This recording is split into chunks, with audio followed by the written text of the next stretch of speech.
बिस्मिल्लाहिर्रहमानिर्रहीम। अस्सलामुअलैकुम। मैं हूं मुदस्सिर साही एडवोकेट और आप देख रहे हैं लीगल इश्यूज़। आज हम बात करेंगे कॉन्स्टिट्यूशन के आर्टिकल 31।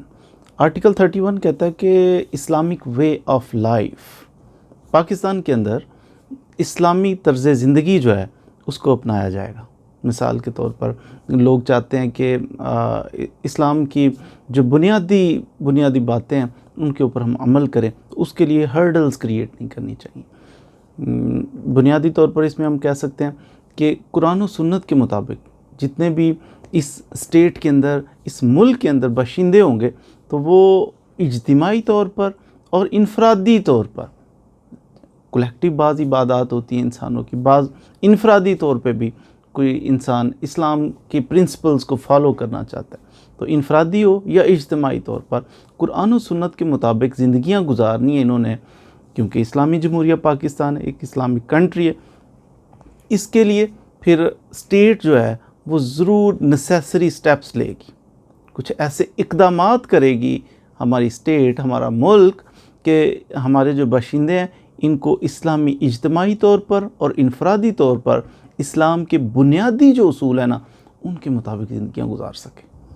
फिर स्टेट की ये भी ज़िम्मेदारी होगी, आर्टिकल 31 कहता है कि स्टेट की ये भी ज़िम्मेदारी है कि लोगों को जो ज़िंदगी का मफ़हूम है, यानी आप कह सकते हैं कि कुरान मजीद के अंदर जो ज़िंदगी का मफ़हूम है कि how to spend your life, अहादीस मुबारका की रोशनी में हमें पता चलता है कि ज़िंदगी का पर्पज़ क्या है, इंसान को क्यों पैदा किया गया और उसने कैसे ज़िंदगी बसर करनी है।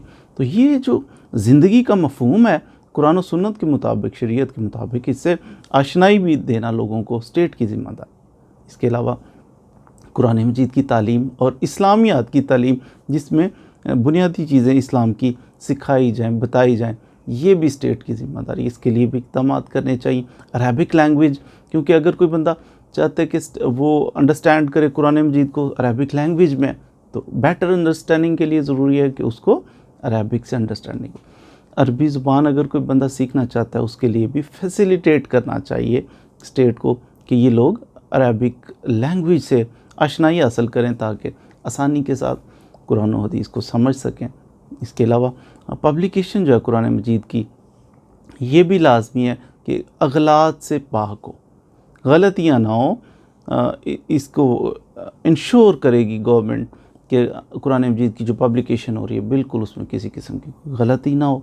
इसी तरह आर्टिकल 31 ये भी कहता है कि एक निज़ाम बनाया जाएगा जिसमें ज़कात, उशर, इसके हवाले से बल्कि कानून आ चुका है कि ज़कात उशर कमेटीज़ भी बन चुकी हैं कि जिसकी बेसिस के ऊपर गरीब लोगों का भला होता है। ज़कात कलेक्ट की जाती है और फिर ज़कात और उशर का निज़ाम जो है उसको ख़ुसूसी तौर पर देखा जाएगा और मसाजिद की टेक केयर की जाएगी। सिस्टम डेवलप किया जाएगा मसाजिद के बारे में भी, और इस्लामी अक़दार जो हैं उसकी हिफाजत करना, उसको प्रमोट करना, ये भी कॉन्स्टिट्यूशन ड्यूटी बाउंड कर रहा है स्टेट को कि ये आवाम के लिए स्टेट करेगी। तो उम्मीद है आपने आर्टिकल, कॉन्स्टिट्यूशन का आर्टिकल 31 जो है वो क्या क्या इस्लामिक वे ऑफ लाइफ हमें बताता है कि किस तरह प्रोटेक्शन करनी है कि लोग इस्लाम के मुताबिक अपनी ज़िंदगियाँ गुजार सकें, इसके बारे में कुछ मालूमात हासिल कर ली होंगी।